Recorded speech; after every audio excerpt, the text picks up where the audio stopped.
7:05 na ng umaga. Okay, mga kanya, 25, may Korean invasion po tayo sa Pilipinas. So, actually, matagal na eh. 80s pa lang meron na eh. Anyong sayo. Mapa-food man yan. K-pop music or K-fashion, di ba? Pati ang pagdalaw. Pagdalaw sa Korea, kinakarin na ng mga Pinoy yan, di ba? Yung iba, parte ng bucket list. naninirahan doon para talagang yung kultura and then yung ma-imbibe nila. Pati yung yung pagsalita ng kanilang lengguwahe. Makuha na nila, ma-imbibe na nila, hindi ba? Wala namang problema roon. Kasi naman, ang mga mga Koreans naman natin, nandito diba, naman sila. mga counterpart narito naman sila. Gusto-gusto nila sa Pilipinas. At marami rito nag-aaral. Tama. Eto, Pet!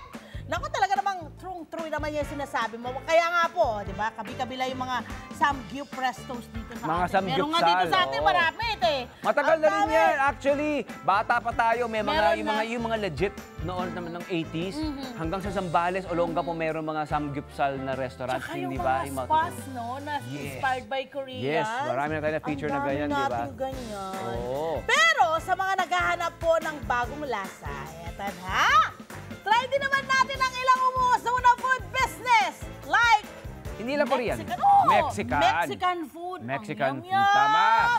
Para bigyan tayo ng idea sa Mexican food. Aba, ito na, tawagin natin si Philip Santos, EJ Rosales, at Novi Aguilar mula sa Narchos Mexican Food. Magandang umaga! Magandang umaga! Sakita kayo, gentlemen! Dito, gentlemen! Ano, mainit na, bebe? Mainit na ba? Hininaan lang kasi inon mo na. Ayan na, inon na niya agad. Tinan mo talagang nagluluto eh. Good job. Gentlemen, bumati naman tayo sa ating mga kababayan. Good morning sa lahat ng viewers. Sino si Novi? Ayan, Novi. Ayan. Novi. Philip. EJ Rosales. Ayun, EJ. Okay, umpisa na natin sa pangalang Narchos. Bakit Narchos? Nag-start nung kino-conceptualize kasi namin si Narchos, may isang sikat na movie series na pinagkuha na namin ng name niya. So ginawa natin mas positive ito. Yes. Huwag natin banggitin kung ano yun. Correct. Familiar eh, no? Familiar. And then kailan kayo nag-band together? Kayo ba'y matagal na magkakaibigan? Sharing that love for food? Paano kayo nag-umpisa? Yes, classmates talaga kami since college. And then magkakasama kami nag-OJT sa US before. Tapos yun, may favorite Mexican restaurant kami dun na kinakainan. So, eto. Magkakasama kami. So, yun ba ay, di ba, syempre sabi nyo nga, nakita nyo yung mga pagkain ng Mexico, di ba? So, paano? Parang nakita nyo mismo sa, parang ano ba kayo? OJT ba kayo? Doon sa ano na yon sa restaurant na paano yun? Kayo na-expose ng ganun, Philip? Actually, at that time, meron kaming favorite na pinupuntahan lang para kainan na Mexican restaurant. Then, after nun, na-inspire kami na parang, uy, sarap na itong dalhin i-share sa Pilipinas. Sa mga kababayan natin. So yun, kaya eventually, ginawan rin namin siya in such a way na makikater din natin yung mga Filipino natin na mga kababayan. Ng Pilipino. Yung palit ng Pilipino. Yes. Yes. Very good. Ano ang kaibahan ng Mexican food sa ibang mga dish na natikman nyo na? Ano ang talagang nangingibabaw sa lasa ng Mexican food? Sa Mexican food po kasi, very spicy siya. Ma-seasoning po siya. Correct. Diba? Mahilig siya sa mga chili. Opo. Pero may emphasis sa freshness. Kasi diba, sa Mexico, ang mga gulay doon, mga herbs, ang mga produce nila talaga na mahuhusay, sariwa, hindi ba? So they made do with what they had, di ba, doon sa area. Parang Pinoy, no? Oo. Parang Pinoy, eto Diba? na. Nagsimula daw yung negosyo nila, gara-garahi lang. Oo, sa garahe. Pero tinuloy nila, imagine, nagkasama sila. Tapos sa Amerika, di ba? Nag-OJT kayo sabay-sabay bilang magbabarkada. Umuwi kayo rito, ibang level yung yung uwi kayo, tapos paninindigan nyo yung napagkasunduan nyo roon.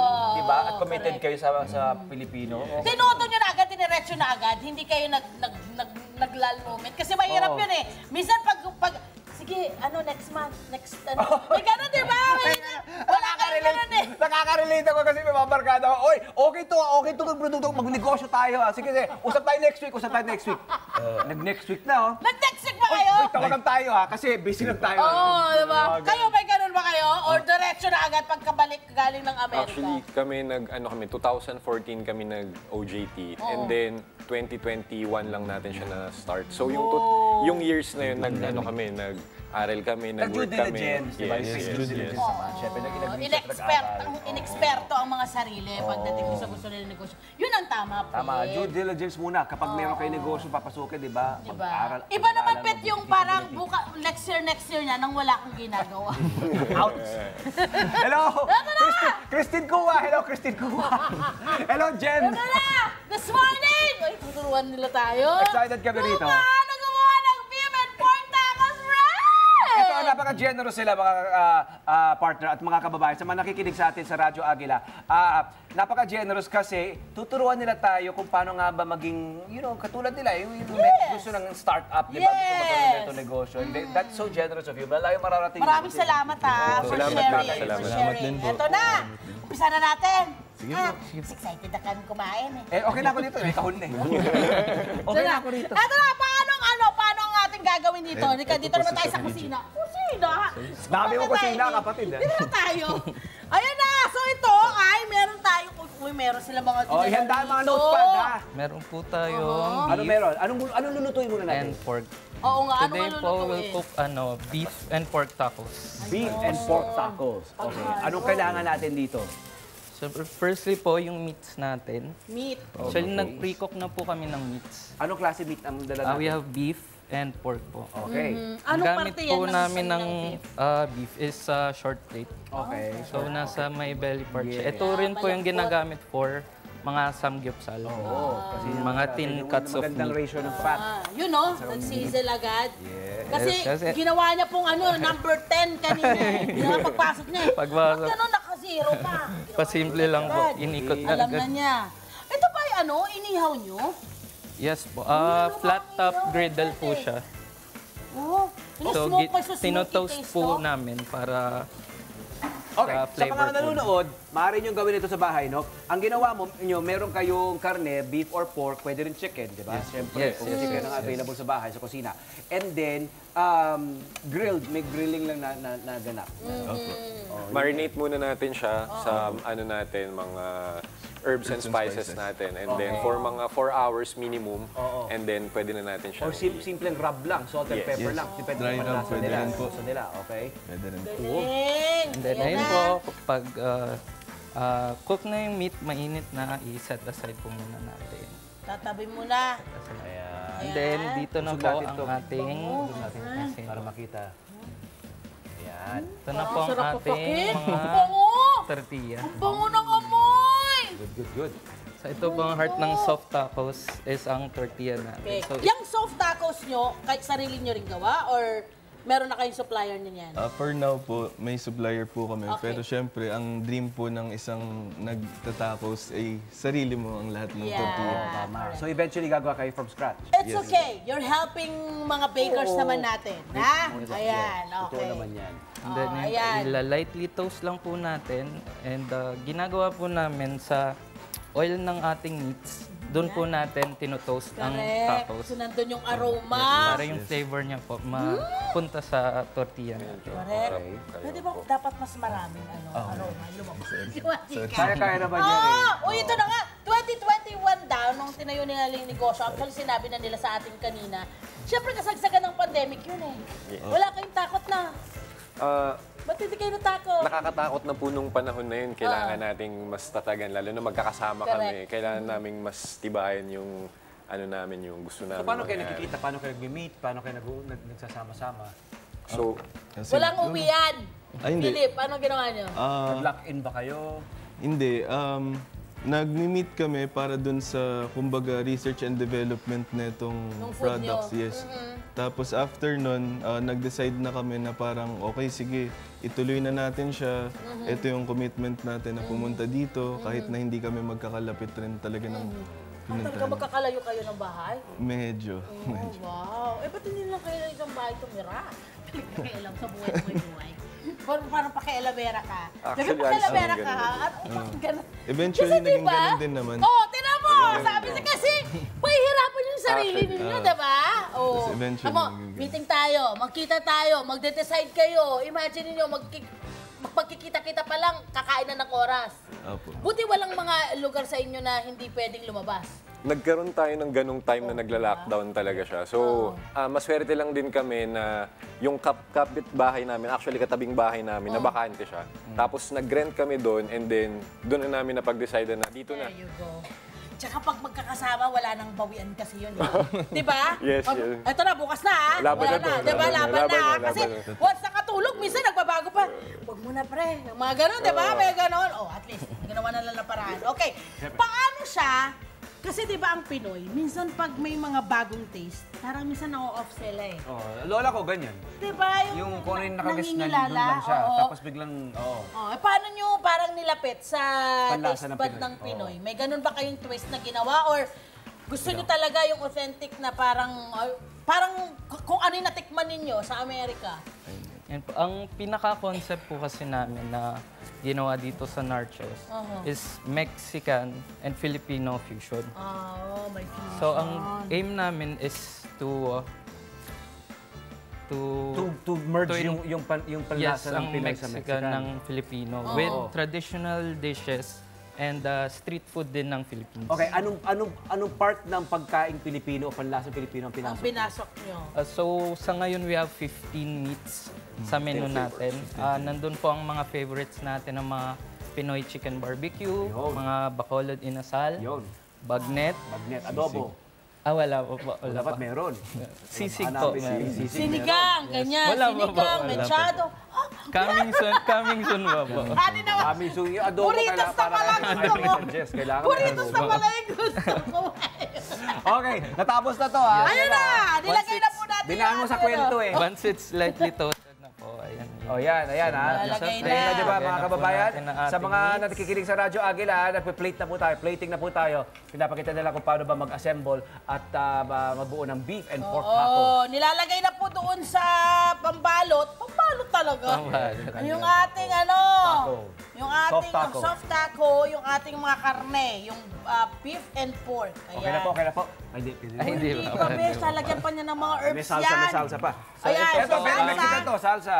Ito po ang pico de gallo na gawa Pico po de na- gallo. Pero kasi, di ba nga, partner, ang mga Pinoy mahilig sa ganyan. Meron tayong mga version na ganyan eh. And it makes sense. Atsara! Huwag na tayong, kung meron tayong mga ganyan ensaladang ginagawa eh, di ba?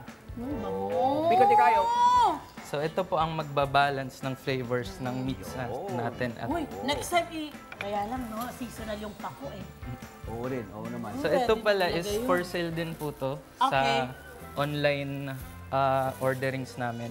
Available din siya sa Grab. Nice. Yes, Good job. Tama yung Plug ganun. lang po, plug Nagde-develop kayo ng mga produkto mula doon sa inyong parang ino-offer sa mga customer. Tama, tama. Para makilala.